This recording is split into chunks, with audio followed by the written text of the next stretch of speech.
Welcome friends.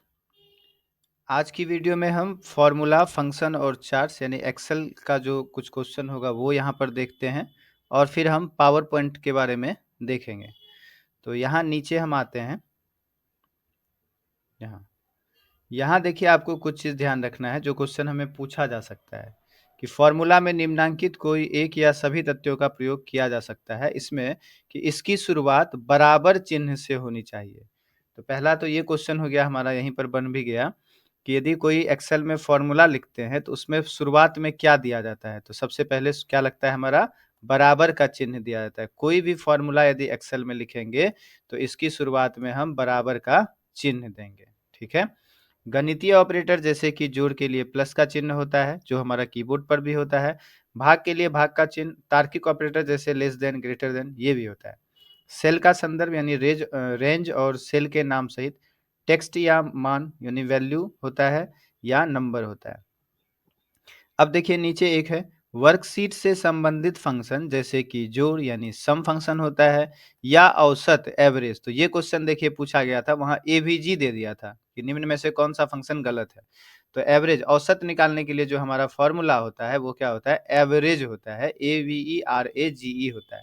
और जोड़ने के लिए जो फंक्शन होता है वो सम फंक्शन होता है। ठीक है। फॉर्मूला की पूर्ण एंट्री हो जाने के बाद सेल जिसमें आपने फॉर्मूला एंटर किया उसी में उसका परिणाम प्रदर्शित हो जाता है। मतलब जिसमें हमने लिखा है जो फॉर्मूला, उसी में उसका रिजल्ट भी आ जाता है। साथ ही जब आप उस सेल पर क्लिक करते हैं या उसका चयन करते हैं तो उसका उस जिसमें कोई फॉर्मूला हो तो फॉर्मूला बार में वह फॉर्मूला प्रदर्शित होता है। तो फॉर्मूला बार कहाँ पर होता है, तो एक्सेल 2007 में यदि कहें तो फॉर्मूला बार टैब में उपलब्ध होते हैं। यदि आप फॉर्मूला टैब पर क्लिक करते हैं तो रिबन में सभी उपलब्ध फॉर्मूले प्रदर्शित होंगे, जैसे कि नीचे दिखाया गया। यहाँ देखिए, फॉर्मूला टैब में हम आकर यहाँ से ढेर सारा फॉर्मूला भी यूज कर सकते हैं। चलिए हम एक बार एक्सेल में आकर देखते हैं, कोई फॉर्मूला लिखकर चेक करते हैं। ये हमारा एक्सेल सीट ओपन है। यहाँ पर सबसे पहले ध्यान देना है आपको कि हम कोई नंबर लिखेंगे तो किसी सेल में लिखेंगे, है ना। और ये हमारा कॉलम होता है। कॉलम को क्या चीज से दिखाया जाता है, यहाँ पर ABCD इस तरह से कॉलम दिखाया जाता है। टोटल जो हमारा इसमें कॉलम होता है जो ABCD से दर्शाया गया, यह होता है 16,384 कॉलम। 16,384 कॉलम होता है। और यदि हम रो की बात करें जो 1 2 3 से दर्शाया गया है, यह हमारा टोटल होता है 10,48,576। यानी एक्सेल में जो कॉलम की संख्या होती है वह 16,384 होता है और जो रो होता है वह 10,48,576 होता है। उसके बाद हमारा लास्ट जो कॉलम है उसका क्या नाम होता है, तो यहाँ पर लास्ट जो कॉलम है उसका नाम होता है XFD। लास्ट कॉलम का नाम होता है XFD। ठीक है। चलिए अब हम क्या करते हैं, यहाँ पर कोई यदि फॉर्मूला लिखते हैं तो कह रहे हैं फॉर्मूला बार, ये है हमारा फॉर्मूला बार। देखिए एक्सेल में जो सबसे ऊपर रिबन होता है, ये भी पूछा गया है, एक्सेल में जो सबसे ऊपर रिबन होता है, जो शुरुआत में रिबन होता है उसे कहते हैं टाइटल बार। पूछा था कि एक्सेल में जो सबसे शुरुआत, सबसे ऊपर जो होता है उसे क्या कहा जाता है, तो टाइटल कहा जाता है, ऐसा ऑप्शन में था, तो इसे हम टाइटल बार कहते हैं। नीचे जो हमारा होता है टाइटल बार के नीचे, वो हमारा मेन्यू बार होता है। होम मेन्यू, इंसर्ट मेन्यू, या इसे हम home tab, insert tab, page layout tab भी कहते हैं ना, फाइल टैब। तो इसे हम कहते हैं मेन्यू बार। और जो नीचे होता है इसे हम कहते हैं टूल बार। और जो यहाँ देखिए FX जैसा लिखा, यही हमारा सामने में जो बॉक्स है खाली सा, इसे कहते हैं फॉर्मूला बार। तो जब हम नीचे कोई फॉर्मूला लिखते हैं, जैसे हम यहाँ 2 नंबर या 5 नंबर को ऐड करते हैं, जैसे हम यहाँ 25 30 50 60 इस तरह से हमने लिख दिया। अब यदि यहाँ हम फॉर्मूला लिखेंगे तो बराबर सम, ब्रैकेट ओपन, सम फंक्शन होता है नंबर को जोड़ने के लिए। तो यहाँ फर्स्ट सेल एड्रेस दे देंगे, कॉलन लगा देंगे और लास्ट सेल एड्रेस देकर ब्रैकेट बंद करके एंटर कर देते हैं। तो यहाँ हमारा क्या होता है, रिजल्ट आता है केवल। तो वहां पर कहा गया है कि यहाँ पर देखिए क्या कहा गया था कि साथ ही जब आप उस सेल पर क्लिक करते हैं तो उसका चयन करते हैं जिसमें कोई फॉर्मूला हो, तो फॉर्मूला बार में वह फॉर्मूला प्रदर्शित होता है। मतलब यहाँ हमारा जो 165 रिजल्ट आया, ये हमारा क्या आया, आंसर आया। यहाँ तो फॉर्मूला नहीं दिखा रहा है, ये होता है हमारा फॉर्मूला बार यहाँ ऊपर। यहाँ देखिए आपको फॉर्मूला यहाँ पर दिखाई देगा, है ना? तो टूल बार के जस्ट नीचे होता है हमारा फ़ॉर्मूला बार। यदि आप चाहते हैं जहाँ हमारा 165 यहाँ लिखा, यहाँ भी हमारा फ़ॉर्मूला दिखाई दे, तो सेल को एडिट करने के लिए या सेल के अंदर क्या लिखा, कौन-सा फ़ॉर्मूला लिखा, उसको देखने के लिए हम यहाँ पर कीबोर्ड से करेंगे F2। F2 फंक्शन की है, उसे आपको प्रेस कर देना है। तो देखिए यहाँ पर ये फ़ॉर्मूला हमारा दिख गया। इसमें आप कुछ कोई भी फंक्शन को एडिट कर सकते हैं या यहाँ पर हम जो है सेल का रो जो है यहाँ पर रो नंबर या कॉलम नंबर ये हमारा सेल का एड्रेस जो है हम चेंज कर सकते हैं। ठीक है? एस्केप कर देते हैं हम। साथ ही साथ यहाँ हमारा एक एवरेज फंक्शन है। एवरेज क्या होता है? ये औसत निकालने के लिए होता है। जैसे 25, 30, 50, 60 का औसत निकालना हो, तो यहीं बगल में सेल में हम निकालते हैं। हम लिखेंगे बराबर एवरेज, पूरा लिखना होगा AVERAGE एवरेज। तो यहाँ नीचे हमारा आ गया, हम टैब प्रेस कर देते हैं। फिर से वही first cell address, colon, then last cell address, है ना? फर्स्ट सेल एड्रेस और फिर कॉलन, देन यहाँ पर हमारा last cell address, then bracket बंद, एंटर। तो यहाँ पर देखिए इसका औसत आ गया कितना 41। तो फिर से वही बात, यहाँ पर हमने जैसे ही क्लिक किया तो यहाँ देखिए फॉर्मूला बार में आपको यह फॉर्मूला दिखाता है। तो क्वेश्चन एक आ जाएगा इस तरह से कि जब हम जहाँ हमने फॉर्मूला लिखा उस सेल पर यदि क्लिक करते हैं तो उसका फॉर्मूला कहाँ दिखाता है? तो कहाँ दिखाता है? फॉर्मूला बार में उसका लिखा हुआ फॉर्मूला दिखाता है। साथ ही साथ हमने जहाँ फॉर्मूला लिखा, यदि हम वहीं पर उसका फॉर्मूला देखना चाहते हैं, तो हमें कौन-सा शॉर्टकट की प्रेस करना होगा? तो कौन-सा करना पड़ेगा? F2 करना पड़ेगा। तो ये 2 क्वेश्चन आपका यहाँ से बन सकता है ना? कि जहाँ हमने फॉर्मूला लिखा, वहाँ तो इसकी वैल्यू आ रही है। तो इसका यदि हमें फॉर्मूला देखना है, तो हम यहाँ फॉर्मूला बार में यहाँ पर देख सकते हैं फॉर्मूला। दूसरा, यदि इसका फॉर्मूला यहीं देखना हो, तो हम यहाँ पर F2 जो फंक्शन की है, ये प्रेस कर देंगे तो यहाँ से हम फॉर्मूला देख सकते हैं। नेक्स्ट है हमारा फॉर्मूला कॉपी करना, है ना? तो फॉर्मूला हम कॉपी कैसे करते हैं? ठीक है? तो जैसे यहाँ पर हमारा ये फॉर्मूला लिखा, यहाँ भी फॉर्मूला है एवरेज का, ये हमें कॉपी करना हो, तो इसके लिए कॉपी करने के लिए आपको होम टैब पे क्लिपबोर्ड ब्लॉक में यहाँ पर देखिए कॉपी का ऑप्शन है। या हम शॉर्टकट की यूज कर सकते हैं कंट्रोल सी। तो 2 क्वेश्चन यहाँ पर ही बन गया आपका कि कॉपी करने का सबसे पहले शॉर्टकट की क्या होता है? कंट्रोल सी होता है। कॉपी का शॉर्टकट की क्या होता है? कंट्रोल सी होता है। कॉपी का शॉर्टकट की कंट्रोल सी होता है। और कॉपी का ऑप्शन एक्सेल में किस टैब में होता है? तो कॉपी का ऑप्शन एक्सेल में होम टैब में होता है। किस ब्लॉक के अंतर्गत? तो क्लिपबोर्ड ब्लॉक के अंतर्गत यहाँ पर हमारा ये ऑप्शन होता है। होम टैब पे copy, cut, paste, format painter का ऑप्शन क्लिपबोर्ड में होता है ना? अब हमें कुछ फंक्शन को समझना होगा। वहाँ पर हमारा फॉर्मूला लिख कर दे देगा कि उसका रिजल्ट क्या आएगा, वहाँ बतलाना है। तो हम कैसे करते हैं?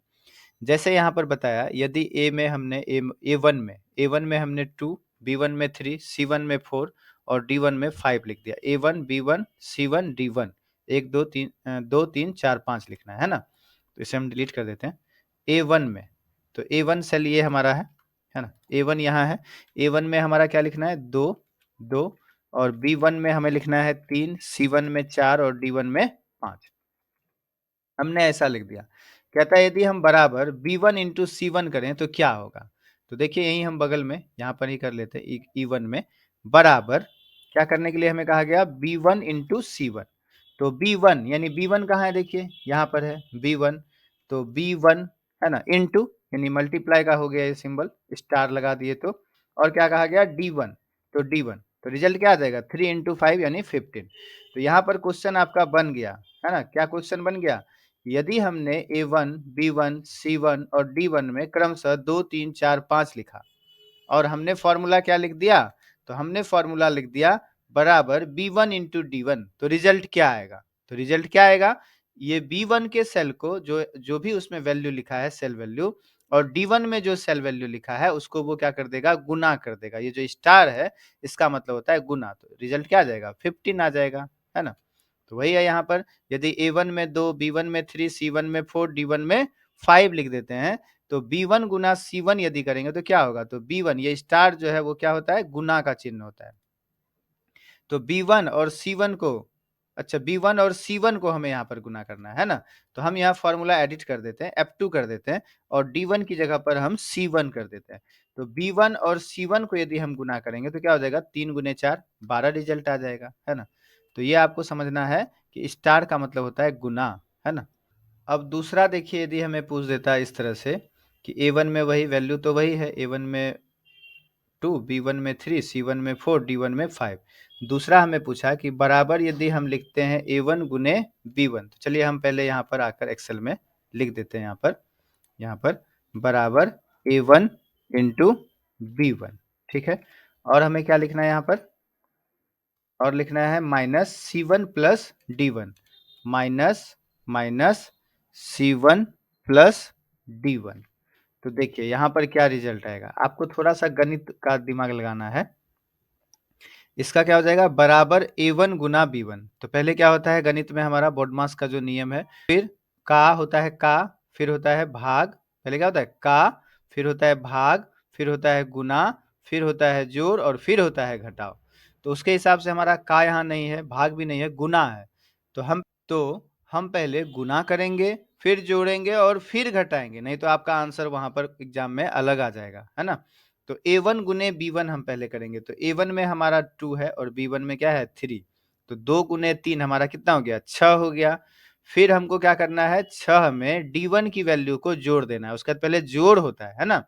तो 6 5 कितना हो जाएगा 11 और 11 के बाद आपको C1 को उसमें से माइनस कर देना, यानी 4 को माइनस कर देना। तो रिजल्ट हमारा कितना आना चाहिए 7 आना चाहिए। हम यहाँ एंटर कर देते हैं, तो देखिए हमारा रिजल्ट कितना आया यहाँ पर 7 आया। तो जो दूसरा वाला हमारा क्वेश्चन था यहाँ पर, इसका आंसर क्या आ जाएगा 7 आ जाएगा। देखिए 7 है भी यहाँ पर, है ना?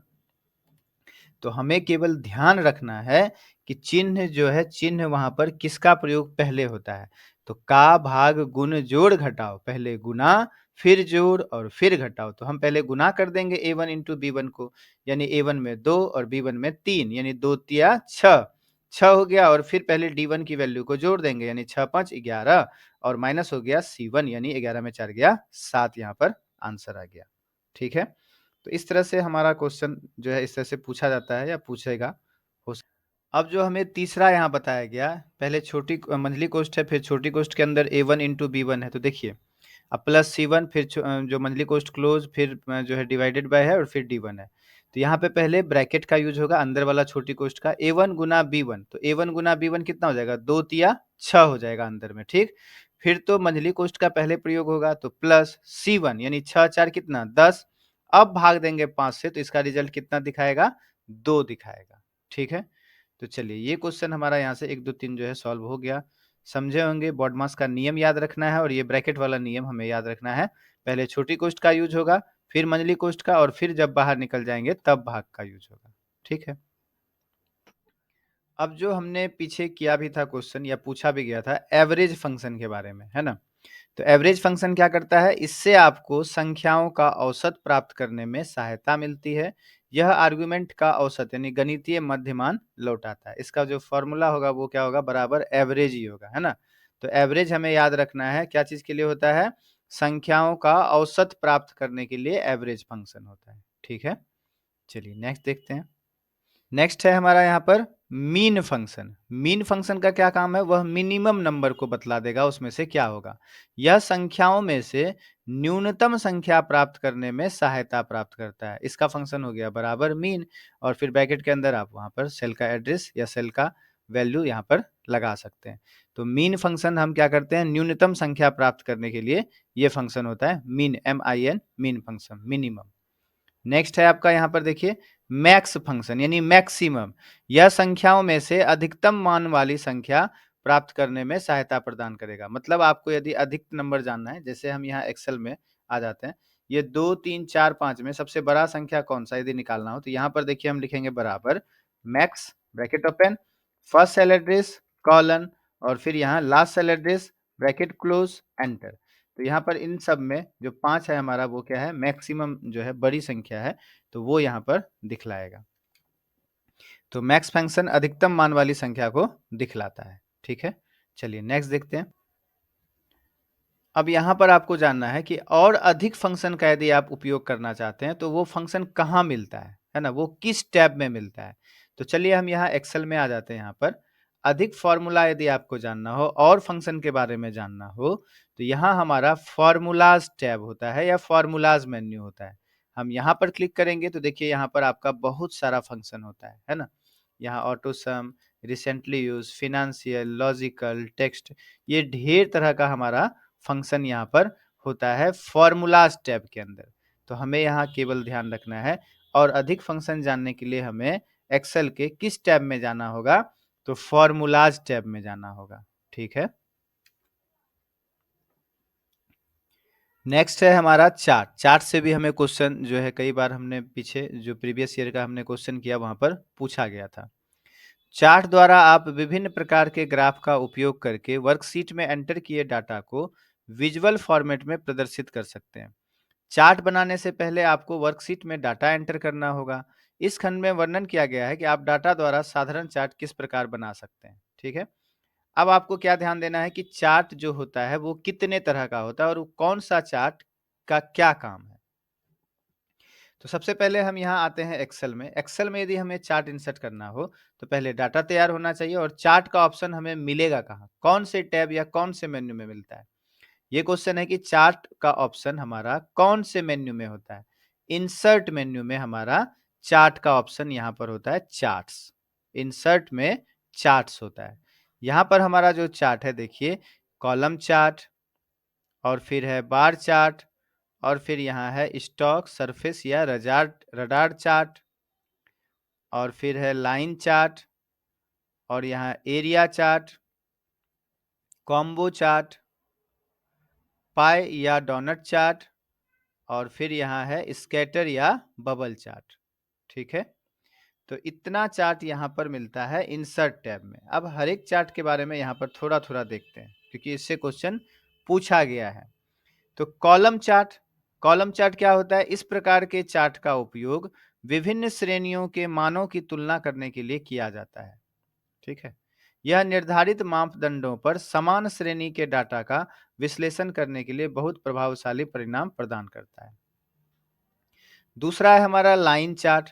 वर्कशीट के कॉलम या रो में दिए गए डेटा को लाइन चार्ट की मदद से एक नक्शे के रूप में दिखाया जा सकता है।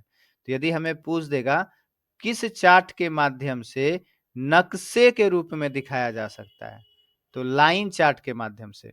वर्कशीट के कॉलम या रो में दिए गए डाटा को लाइन चार्ट की मदद से एक नक्शे के रूप में दिखाया जा सकता है। तो ये नक्शा वाला हम ध्यान रखेंगे, लाइन चार्ट। सामान्य पैमाने की सापेक्ष समय के साथ निरंतर डेटा को प्रदर्शित करने के लिए लाइन चार्ट का प्रयोग किया जा सकता है।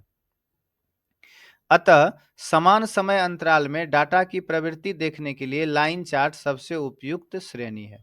श्रेणी के डाटा को प्रदर्शित करने के लिए क्षैतिज अक्ष यानी हॉरिजॉन्टल एक्सिस का उपयोग किया जाता है और सभी मानों को लंबवत अक्ष यानी वर्टिकल एक्स पर समान रूप से वितरित किया जाता है। तो यहाँ पे देखिए ध्यान देने के लिए, लाइन चार्ट में श्रेणी के डेटा को प्रदर्शित करने के लिए हॉरिजॉन्टल एक्सिस का जो है उपयोग किया जाता है लाइन चार्ट में और सभी मानों को वर्टिकल एक्सिस पर समान रूप से वितरित किया जाता है। तो ये भी हमें ध्यान रखना है कि श्रेणी के डेटा को प्रदर्शित करने के लिए क्षैतिज अक्ष होता है लाइन चार्ट में और सभी मानों को लंबवत अक्ष पर समान रूप से वितरित करने के लिए यानी दिखाने के लिए लाइन चार्ट में होता है क्या, लाइन चार्ट में यह होता है लंबवत अक्ष पर, ठीक है? तो ये हमें ध्यान रखना होगा। फिर आगे चलते हैं यहाँ पर पाई चार्ट। तो वह स्थिति जिसमें व्यक्ति को सापेक्षिक अनुपात या पूर्ण में किसी वस्तु का कितना योगदान है प्रदर्शित करना होता है, उसमें पाई चार्ट बहुत उपयोगी होता है। पाई चार्ट में केवल एक ही डेटा सीरीज का उपयोग किया जाता है। तो ये है देखिए ध्यान में रखने वाला, पाई चार्ट में केवल एक ही डेटा सीरीज का उपयोग किया जाता है। ये हमें एकदम ध्यान रखने वाला है कि पाई चार्ट में केवल एक ही डेटा सीरीज का उपयोग किया जाता है। क्वेश्चन आ गया कि पाई चार्ट में कितने डेटा सीरीज का उपयोग किया जाता है, 1 2 3 4, तो एक डेटा सीरीज का उपयोग किया जाता है। डाटा बिंदुओं की छोटी संख्या पाई चार्ट को अधिक प्रभावशाली बनाती है, ठीक है? तो यहाँ पर एक बात हमें ध्यान देना था। अब है बार चार्ट।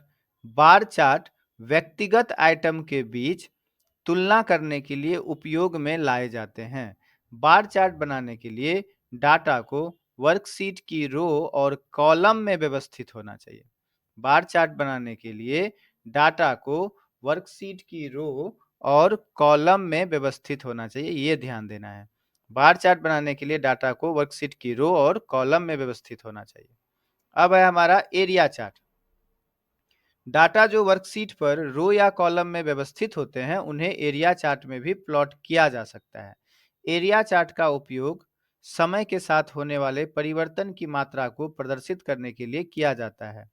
एरिया चार्ट संपूर्ण मान की ओर ध्यान आकर्षित करने के लिए भी उपयोग में लाए जाते हैं। तो चलिए, इसमें कुछ ऐसा विशेष हमें ध्यान में रखने के लिए नहीं है।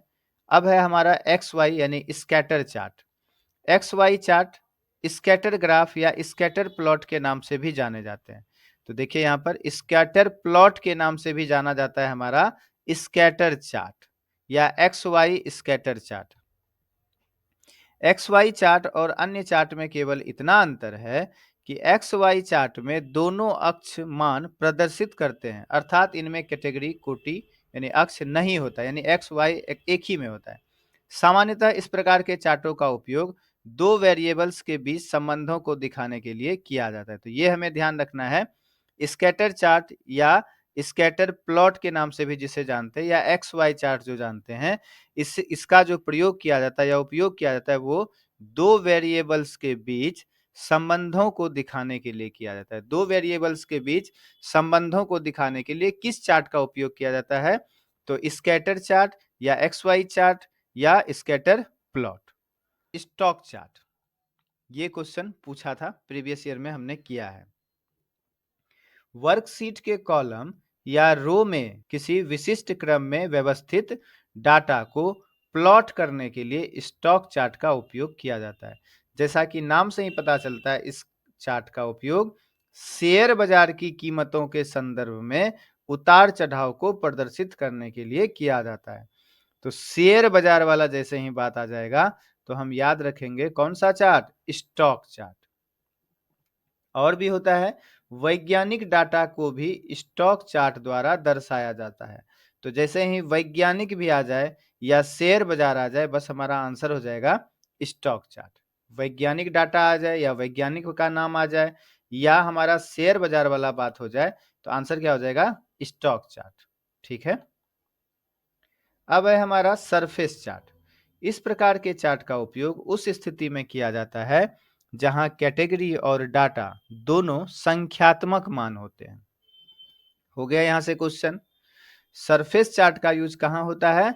जहां कैटेगरी और डाटा दोनों संख्यात्मक मान होते हैं। क्वेश्चन आ जाएगा आपका कि किस प्रकार के चार्ट का उपयोग उस स्थिति में किया जाता है जहां कैटेगरी और डाटा दोनों संख्यात्मक मान होते हैं। तो क्या आंसर हो जाएगा हमारा? Surface chart. कैटेगरी और डाटा दोनों संख्यात्मक मान होते हैं, बस सरफेस चार्ट। इस प्रकार का चार्ट उन स्थितियों में भी उपयोगी होता है जहां दो डाटा सेटों के बीच सर्वाधिक संबंध होता है। सरफेस चार्ट में प्लॉट किए जाने वाले डेटा को वर्कशीट के कॉलम या रो में व्यवस्थित किया जाना चाहिए। रंग और नमूने उन क्षेत्रों को दर्शाते हैं जो मानों के सेट की समान रेंज में होते हैं, जैसे कि टोपोग्राफिक मैप में होता है। अब हमारा है डोनट चार्ट। तो डोनट चार्ट बनाने के लिए यह शर्त है कि डाटा को रो या कॉलम के रूप में होना चाहिए। अब सबसे पहला, किस चार्ट को बनाने के लिए शर्त है कि डाटा को रो या कॉलम के रूप में होना चाहिए? तो डोनट चार्ट में, है ना। पाई चार्ट की तरह डोनट चार्ट भी संपूर्ण के साथ किसी वस्तु के अनुपात के संबंध को दर्शाता है, लेकिन यह एक डेटा सीरीज से अधिक का उपयोग करने में सक्षम होता है। तो यहाँ देखिए, हमें एक बात याद रखना है कि डोनट चार्ट बनाने के लिए शर्त है कि डेटा को रो या कॉलम के रूप में होना चाहिए। ठीक है। नेक्स्ट है बबल चार्ट। तो बबल चार्ट का उपयोग उन डाटा को प्लॉट करने में किया जाता है जो वर्कशीट के कॉलम में व्यवस्थित होते हैं। तो अब यहीं पे हो गया हमारा कि किस चार्ट का उपयोग उस डाटा को प्लॉट करने में किया जाता है जो वर्कशीट के कॉलम में व्यवस्थित होते हैं, है ना। तो कौन सा chart? Bubble chart. Bubble chart का उपयोग उस डाटा को प्लॉट करने में किया जाता है जो वर्कशीट के कॉलम में व्यवस्थित होते हैं। x मान पहले कॉलम में सूचीबद्ध होते हैं और उनके मिलान y मान और बबल साइज मान आसन्न कॉलम में सूचीबद्ध होते हैं। तो बस ये बात ध्यान रखना है कि बबल चार्ट का उपयोग उस डाटा को प्लॉट करने में किया जाता है जो वर्कशीट के कॉलम में व्यवस्थित होता है। अब अंतिम है हमारा रडार चार्ट। रडार चार्ट का उपयोग अनेक डाटा सीरीज के पूर्ण योग की तुलना में करने में किया जाता है। वर्कशीट के रो या कॉलम में व्यवस्थित डाटा द्वारा रडार चार्ट को प्लॉट किया जा सकता है। फिर से देख लीजिए, रडार चार्ट का उपयोग अनेक डाटा सीरीज के पूर्ण योग की तुलना करने में किया जाता है। वर्कशीट के रो या कॉलम में व्यवस्थित डाटा द्वारा रडार चार्ट को प्लॉट किया जा सकता है। ठीक है, अब देखिए हमें ध्यान देना है चार्ट के घटक। घटक में से भी कुछ क्वेश्चन पूछा गया था। यहां से ये पूछा था डाटा लेबल्स, है ना। प्लॉट किए हुए डाटा सीरीज का मान को दर्शाता है डाटा लेबल्स। प्लॉट किए हुए डाटा सीरीज के मान को दर्शाता है डाटा लेबल। और फिर ग्रिड लाइन क्या होता है? तो यह कैटेगरी एक्स और वाई अक्ष पर प्रमुख अंतराल पर लाइन दर्शाता है। ठीक है। लीजेंड क्या होता है ये भी देखना है। लीजेंड डाटा सीरीज को चिन्हित करने में उपयोग किए जाने वाले रंग, पैटर्न और प्रतीक को निर्दिष्ट करता है। तो तीन चीज हमें ध्यान रखना है कम से कम, या दो चीज, डाटा लेबल्स और लीजेंड। डाटा लेबल्स हो गया प्लॉट किए हुए डाटा सीरीज का मान, और लीजेंड हो गया डाटा सीरीज को चिन्हित करने में उपयोग किए जाने वाले रंग, पैटर्न और प्रतीक को निर्दिष्ट करता है। ठीक है, अब हम प्रेजेंटेशन में देखेंगे, यानी पावर पॉइंट में देखते हैं आगे।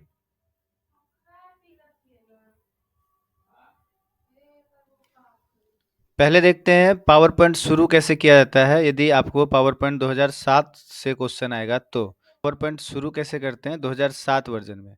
तो स्टार्ट बटन पे क्लिक करना है, ऑल प्रोग्राम्स में जाना है, माइक्रोसॉफ्ट ऑफिस में जाएंगे और फिर माइक्रोसॉफ्ट ऑफिस पावर पॉइंट 2007 हम ओपन कर लेंगे।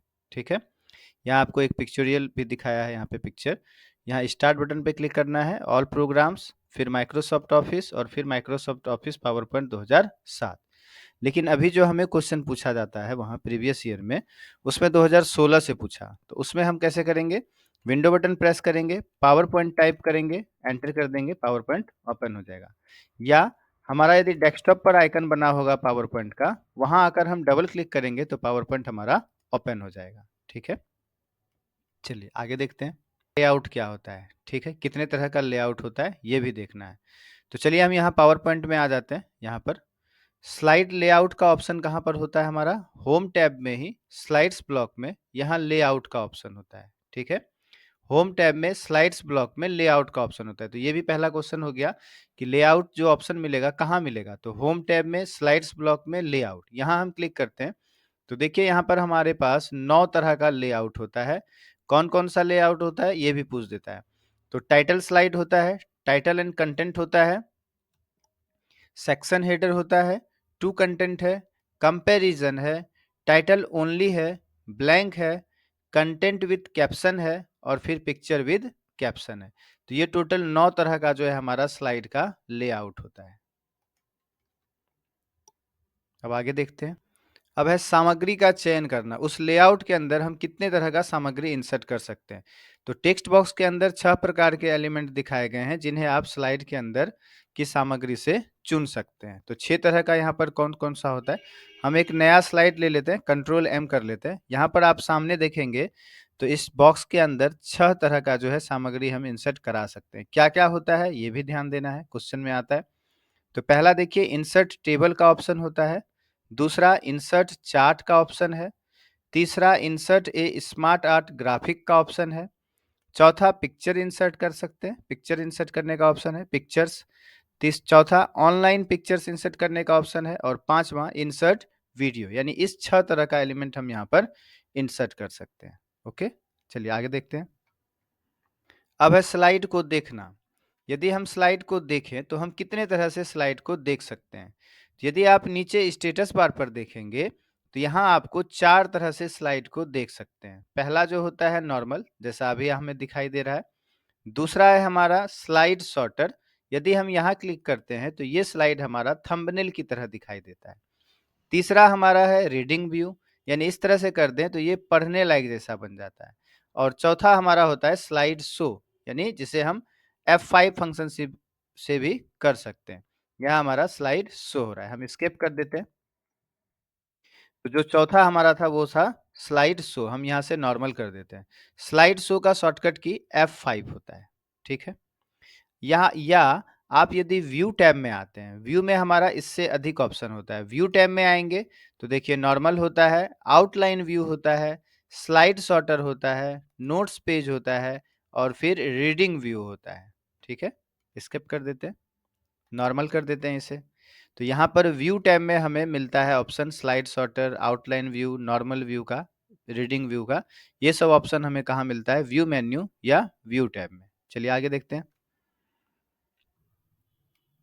अब यहाँ स्लाइड सॉर्टर से हमें क्वेश्चन पूछा गया था, स्लाइड सॉर्टर व्यू क्या होता है? तो पहले तो देखिए स्लाइड सॉर्टर व्यू हमें मिलेगा कहाँ पर, है ना? तो यहाँ पावर पॉइंट में एक तो नीचे हमारा स्लाइड सॉर्टर व्यू है, ये वाला, है ना? Second number slide sorter. यहाँ पर यदि हम क्लिक कर देते हैं तो देखिए हमारा जो प्रेजेंटेशन है वो हमारा एक थंबनेल की तरह दिखता है, ठीक।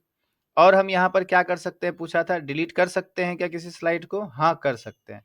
हम यदि दूसरे स्लाइड पर आते हैं तो इसे डिलीट कर सकते हैं। यहाँ हम कीबोर्ड से डिलीट बटन दबा देंगे, देखिए दूसरा नंबर का स्लाइड हमारा डिलीट हो गया। फिर से हमें नॉर्मल करना हो तो यहाँ से नॉर्मल पे क्लिक कर देते हैं। या दूसरा होता है व्यू मेन्यू में जाएंगे, दूसरा हमें पूछता है स्लाइड सॉर्टर का जो ऑप्शन होता है वो कौन से मेन्यू या कौन से टैब में होता है।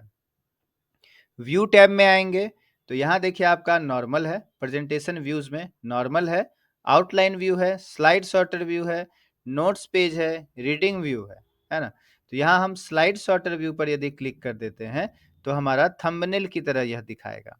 अब यहाँ से एक और क्वेश्चन होता है, यहाँ से हम पावर पॉइंट के स्लाइड को क्या कर सकते हैं? एडिट भी, मतलब एडिट का मतलब यहाँ पे एडजस्ट भी कर सकते हैं। यानी इसमें तो कुछ लिख नहीं सकते हैं, यानी एडिट नहीं कर सकते हैं, लेकिन इसको हम इधर से खिसका सकते हैं। मतलब इसको हम पहले लगा सकते हैं, नहीं ये गलती हो गया, ये पहले लगना था तो ये हम ऐसे पहले लगा सकते हैं, मतलब खिसका भी सकते हैं। फिर हम यहाँ नॉर्मल कर सकते हैं। तो वही है, प्रत्येक स्लाइड की एक छोटी छवि स्लाइड सॉर्टर व्यू में प्रदर्शित होती है। इस व्यू का उपयोग करके स्लाइड को आसानी से क्रमबद्ध और सॉर्ट किया जा सकता है। आप विशेष प्रभाव डालने के लिए भी इस व्यू का उपयोग कर सकते हैं, जैसा कि ट्रांजिशन जो प्रत्येक नई स्लाइड के आने पर प्रकट होता है। स्लाइड सॉर्टर व्यू का उपयोग करने के लिए स्लाइड विंडो के निचले बाएं कोने में स्थित स्लाइड सॉर्टर व्यू बटन पर क्लिक करें या मेन्यू बार में जाएंगे। कौन से मेन्यू में? व्यू मेन्यू में, है ना। स्लाइड सॉर्टर व्यू टैब या व्यू मेन्यू में स्लाइड सॉर्टर का ऑप्शन होता है, ठीक है। चलिए आगे देखते हैं। अब स्लाइड शो व्यू क्या होता है?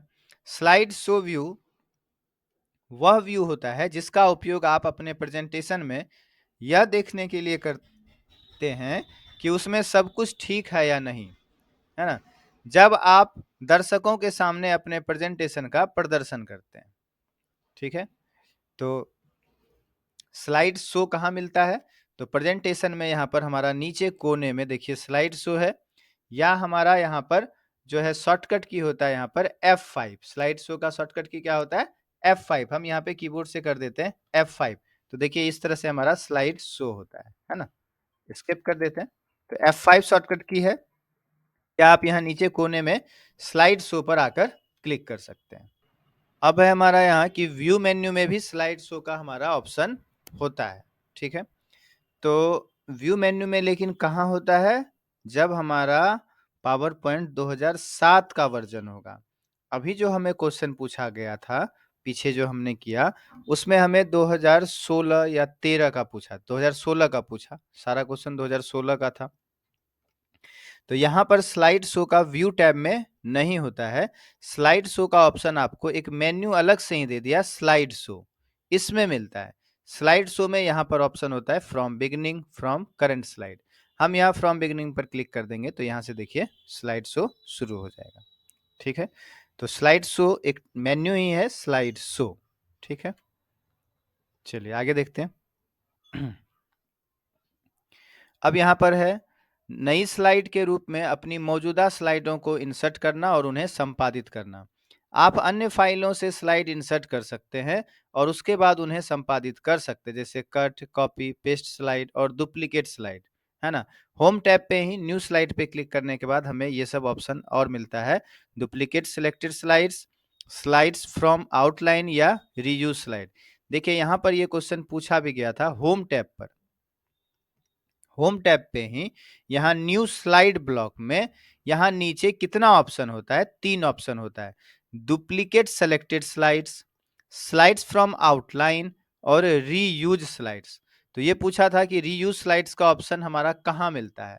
तो होम टैब में नीचे न्यू स्लाइड जो ब्लॉक है यहाँ पर हमें क्लिक करना है और फिर यहाँ होता है duplicate selected slides, select slides from outline और रीयूज स्लाइड्स। ये 3 ऑप्शन हमें मिलता है होम टैब में न्यू स्लाइड में। ठीक है, चलिए आगे देखते हैं। अब है एक स्लाइड से यदि आपको दूसरी स्लाइड पर जाना है, उसके लिए हम क्या करते हैं? तो देखिए यहाँ पर पावर पॉइंट में आ जाते हैं। ये क्वेश्चन भी पूछा था। एक स्लाइड में हम हैं, अभी हमें दूसरे नंबर पर आना है, तो सबसे पहले तो हम माउस से क्लिक कर सकते हैं, या हम पहले स्लाइड पर हैं, यदि माउस का ऑप्शन में नहीं होता है तो हम यहाँ डाउन एरो से दूसरी स्लाइड पर जा सकते हैं। फिर डाउन एरो करेंगे, तीसरे स्लाइड पर आ गए। यदि हमें शुरू वाले स्लाइड में जाना हो तो हम यहाँ अप एरो, तो एरो की के मदद से आप जो है अप एरो से ऊपर और डाउन एरो से हम नीचे वाले स्लाइड में जा सकते हैं। ठीक है, अब हमें देखना है फॉन्ट प्रतिस्थापित करना, है ना। ये हमें कहाँ मिलेगा? तो फॉन्ट प्रतिस्थापित करने का ऑप्शन हमें पावर पॉइंट में आने के बाद यहाँ पर होम टैब में एडिटिंग ब्लॉक में रिप्लेस के एरो पर क्लिक करेंगे। यहाँ देखिए लिखा है रिप्लेस फॉन्ट्स, इसी को हिंदी में लिखा फॉन्ट प्रतिस्थापित करना, है ना। तो होम टैब में एडिटिंग ब्लॉक में रिप्लेस में आकर यहाँ पर रिप्लेस फॉन्ट्स का ऑप्शन होता है। ठीक है, तो यहाँ होम में रिप्लेस और रिप्लेस फॉन्ट। चलिए आगे देखते हैं।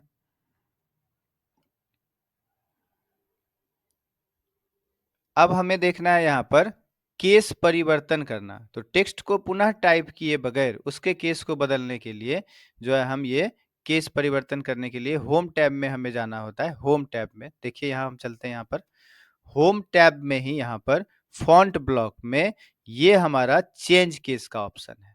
ठीक है, यहाँ पर अलग अलग तरह से हम जो है यहाँ पर जो वर्ड को या सेंटेंस को हम बदल सकते हैं। ठीक है, तो यहाँ चेंज केस का जो ऑप्शन होता है वो कितने तरह का होता है? तो होम टैब पे फॉन्ट में चेंज केस में 1 2 3 4 5 तरह का हमारा चेंज केस होता है। ठीक है, सेंटेंस केस अब पूछ देगा ऑप्शन में, तो याद रखना है sentence case, lower case, upper case, capitalize each word, toggle case. ये ऑप्शन हमारा 5 ऑप्शन होता है। ठीक है,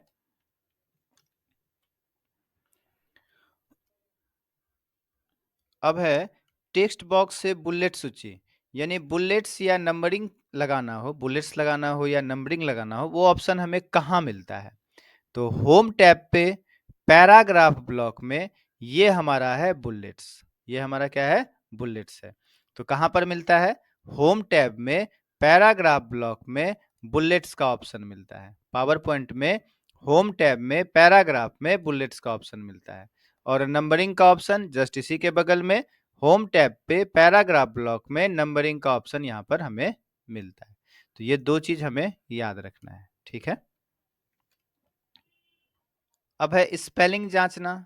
तो प्रेजेंटेशन में यदि हमें स्पेलिंग चेक करनी होगी तो उसके लिए आपको शॉर्टकट की याद रखना है, F7 होता है। कीबोर्ड से हम F7 दबा देंगे, देखिए स्पेलिंग चेकिंग के लिए यहाँ पर ऑप्शन आ गया, है ना। तो F7 यहाँ है भी हमारा, F7 हमारा शॉर्टकट की होता है। स्पेलिंग ग्रामर चेकिंग के लिए हमारा F7 शॉर्टकट की होता है, हमें याद रखना है। स्पेलिंग एंड ग्रामर चेकिंग के लिए क्या होता है? F7 होता है। ठीक है, या रिव्यू मेन्यू में या रिव्यू टैब में स्पेलिंग का यहाँ पर देखिए हमारा ऑप्शन होता है ना। तो क्वेश्चन आएगा स्पेलिंग का ऑप्शन कौन से टैब या कौन से मेन्यू में MS पावर पॉइंट में होता है? तो रिव्यू टैब में होता है, प्रूफिंग ब्लॉक में, स्पेलिंग, ठीक है।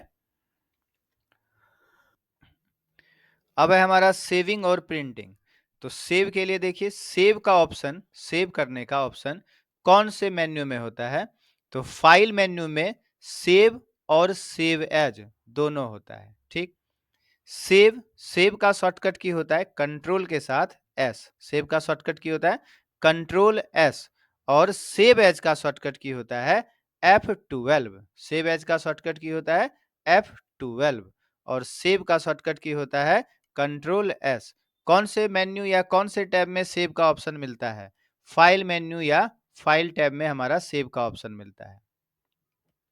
यदि हम पहली बार कोई फाइल सेव कर रहे हैं तो हमें सेव करना होता है, और यदि पहले से कोई फाइल बना है और हमें दूसरे लोकेशन पर उसे सेव करना हो तो हम सेव एज करते हैं। जब हम पहली बार, जैसे इसे हम क्लोज कर देते हैं यहाँ पर, जब हम पहली बार पावर पॉइंट ओपन करें, ठीक है, और यहाँ पर हम कुछ लिख दें, इसे जब सेव करते हैं तो पूछा जाता है कौन सा डायलॉग बॉक्स खुलता है? सेव एज डायलॉग बॉक्स खुलता है, ठीक है। सेव एज डायलॉग बॉक्स, देखिए यहाँ पर सेव एज लिखा है, ठीक है। जब हम पहली बार पावर पॉइंट में काम करते हैं और उसे हम सेव करते हैं, कंट्रोल एस दबाते हैं, तो कौन सा डायलॉग बॉक्स खुलता है? सेव एज डायलॉग बॉक्स खुलता है। ऑप्शन में रहेगा सेव डायलॉग बॉक्स, नहीं होगा, क्या होगा? सेव एज डायलॉग बॉक्स खुलता है, ठीक है। अब है प्रिंटिंग। तो प्रिंटिंग का ऑप्शन हमारा कहाँ होता है? वही फाइल टैब में ही, फाइल में आना है और यहाँ देखिए प्रिंट का ऑप्शन है ना। फाइल में ही हमारा प्रिंट का ऑप्शन है, या इसका शॉर्टकट की होता है कंट्रोल पी। प्रिंट का शॉर्टकट की होता है कंट्रोल पी। अब प्रिंट प्रीव्यू देखने के लिए शॉर्टकट की होता है कंट्रोल के साथ F2, कंट्रोल के साथ F2। प्रिंट प्रीव्यू भी हम देखते हैं तो अब हमारा यहाँ पर देखिए प्रिंट डायलॉग बॉक्स ही खुलता है, ठीक है। तो प्रिंट प्रीव्यू देखने का शॉर्टकट की कंट्रोल F2, और प्रिंट करने का शॉर्टकट की कंट्रोल P होता है। प्रिंट का ऑप्शन हमें किस मेन्यू में मिलता है? फाइल मेन्यू में प्रिंट का ऑप्शन मिलता है। अब हम कुछ कीबोर्ड शॉर्टकट देखेंगे। साधारण कमांड निष्पादित करने में कीबोर्ड शॉर्टकट आपका समय और प्रयास बचा सकता है। पावर पॉइंट कीबोर्ड शॉर्टकट इस सूची को प्रिंट करें और तुरंत निर्देश के लिए अपने कंप्यूटर के पास रखें। चलिए देखते हैं। कहता है प्रेजेंटेशन खोलना, उसके लिए शॉर्टकट की है कंट्रोल ओ। हमारा कोई प्रेजेंटेशन बना है उसे ओपन करना है तो कंट्रोल ओ। नया प्रेजेंटेशन लेने के लिए होता है कंट्रोल एन। अभी हमें नया यहाँ पर पावर पॉइंट प्रेजेंटेशन खोलना हो तो बनाना हो तो कंट्रोल एन प्रेस कर देंगे। देखिए यहाँ पर न्यू हमारा ब्लैंक आ गया ये स्लाइड, ठीक है। तो क्लोज कर देते हैं यहाँ पर हम। फिर है सेव एज। सेव एज का शॉर्टकट की अभी हमने किया था F12 होता है। सेव का शॉर्टकट की कंट्रोल एस होता है। प्रिंट का शॉर्टकट की कंट्रोल पी होता है। देखिए हेल्प का भी शॉर्टकट की पूछा गया। हेल्प का शॉर्टकट होता है F1। हेल्प का शॉर्टकट की होता है F1। हम यहाँ F1 प्रेस कर देंगे तो देखिए हेल्प मेन्यू यहाँ पर खुल के आ गया। हेल्प का जो है यहाँ पर ऑप्शन आ गया। स्लाइड शो शुरू करना, तो स्लाइड शो के लिए शॉर्टकट की होता है F5। हम यहाँ आकर F5 प्रेस कर देंगे, ये स्लाइड शो हो गया हमारा। डाउन एरो की से हम नेक्स्ट स्लाइड पर इस तरह से जा सकते हैं, ठीक है। अगली स्लाइड के लिए एंटर या डाउन एरो की हम प्रेस करते हैं ना। अगली स्लाइड के लिए एंटर या डाउन एरो की। पिछली स्लाइड के लिए बैक स्पेस या अप एरो की भी हम प्रेस करते हैं। पिछली स्लाइड के लिए यानी पीछे जाने के लिए हम बैक स्पेस भी करते हैं या अप एरो करते हैं। पेन टूल सक्रिय करने के लिए कंट्रोल पी करते हैं। पेन टूल मतलब यहाँ पर हम क्या करते हैं, पहले F5 करते हैं। पेन टूल लेना है यहाँ हमें, कंट्रोल पी करते हैं। तो देखिए हमारा कर्सर कैसा हो गया। अभी हमें कुछ समझाना हो, कर्सर लिखना हो तो हम इस तरह से पेन टूल का हेल्प लेकर के यहाँ पर कर्सर ऐसे करके लिख सकते हैं, ठीक है। हम यहाँ स्केप कर देते हैं। स्टार्ट। पेन टूल सक्रिय करना कंट्रोल पी। पेन स्ट्रोक मिटाना ई। पेन स्ट्रोक मिटाना का मतलब हुआ हम यहाँ F5 करते हैं, कंट्रोल पी से पेन टूल लेते हैं, यहाँ हम कुछ लिखते हैं। अब हमें इसे मिटाना हो तो हम यहाँ पर ई प्रेस करेंगे। देखिए मिट गया हमारा ये, ठीक है। स्केप। तो ई से हमारा वो पेन टूल जो हमने लिखा वो हमारा मिट जाता है। पेन टूल निष्क्रिय करना यानी कंट्रोल ए। जैसे यहाँ पर F5 करते हैं, कंट्रोल P से हमारा पेन टूल यहाँ पर आ गया देखिए। इसे निष्क्रिय करना है तो हम यहाँ पर कंट्रोल A प्रेस कर देते हैं, फिर से देखिए एरो बन गया। कंट्रोल P से पेन टूल आ गया, देखिए रेड रेड दिखाई दे रहा होगा, और कंट्रोल A से ये निष्क्रिय होकर एरो बन गया। तो कंट्रोल A से हमारा पेन टूल निष्क्रिय हो जाता है। ब्लैक स्क्रीन दिखाना या छिपाना, दोनों का शॉर्टकट की होता है W। ब्लैक स्क्रीन दिखाना, जैसे F5, ये स्लाइड दिख रहा है, अभी हम चाहते नहीं है हमारा स्क्रीन ब्लैक हो जाए, हम कीबोर्ड से B प्रेस कर देते हैं। ये क्वेश्चन भी पूछा गया है ना? फिर से हम B प्रेस कर देंगे तो देखिए आपके सामने ये स्लाइड इस तरह से दिखाई दे रहा है।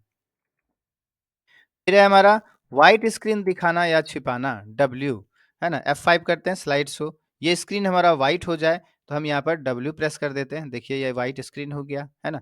फिर से W प्रेस कर देंगे तो ये सामने हमारा स्लाइड दिखने लगेगा।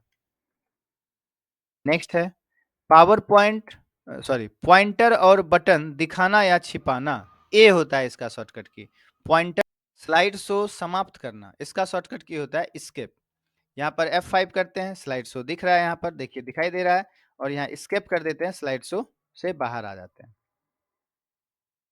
अब सेलेक्ट ऑल, शॉर्टकट की होता है कंट्रोल A, कॉपी का कंट्रोल C, कट का कंट्रोल X, पेस्ट का कंट्रोल V, ये सब हमने पहले भी किया है। अनडू का कंट्रोल Z, रीडू का कंट्रोल Y, और फिर बोल्ड का कंट्रोल B, इटैलिक्स का कंट्रोल I, अंडरलाइन का कंट्रोल U, लेफ्ट अलाइन यानी लेफ्ट जस्टिफाई का control L, centre justify control E, ये वर्ड में भी हमारा काम करेगा, है ना? और फिर राइट जस्टिफाई का कंट्रोल R। अब है प्रमोट लिस्ट आइटम, उसके लिए शॉर्टकट की है अल्टर शिफ्ट प्लस बायां arrow. Demote list item, alter shift plus दायां एरो या टैब।